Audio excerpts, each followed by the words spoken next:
मुरारिसुरार्चितलिङ्गं निर्मलभासितशोभितलिङ्गम् जन्मजदुःखविनाशकलिङ्गं तत्प्रणमामि सदा शिवलिङ्गम् देवमुनिप्रवरार्चितलिङ्गं कामदहन करुणाकरलिङ्गम् रावणदर्पविनाशकलिङ्गं तत्प्रणमामि सदा शिवलिङ्गम्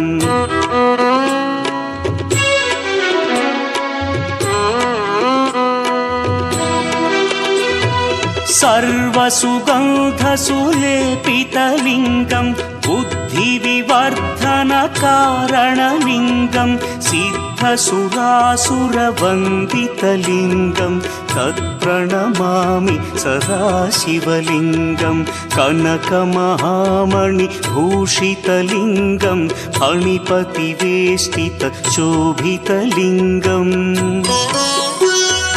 दक्षसुयज्ञविनाशनलिङ्गं तत्प्रणमामि सदा शिवलिङ्गम्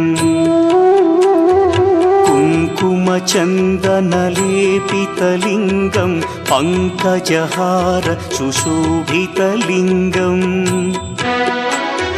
सञ्चितपापविनाशनलिङ्गं तत्प्रणमामि सदा शिवलिङ्गम्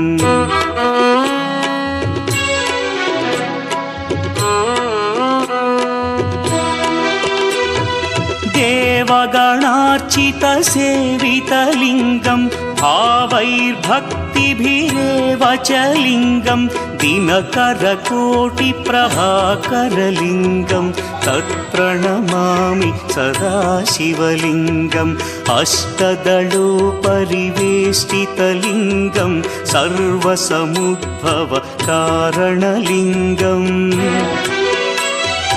अष्टदरिद्र्यविनाशनलिङ्गं तत्प्रणमामि सदा शिवलिङ्गम् सुरगुरुसुरवरपूजितलिङ्गं सुरवनपुष्पसदार्चितलिङ्गम् परमपदं परमात्मकलिङ्गं तत्प्रणमामि सदा शिवलिङ्गम् लिङ्गाष्टकमिदं पुण्यं यः पठेच्छिवसन्निधौ शिवलोकमवाप्नोति शिवेन सह मोदते।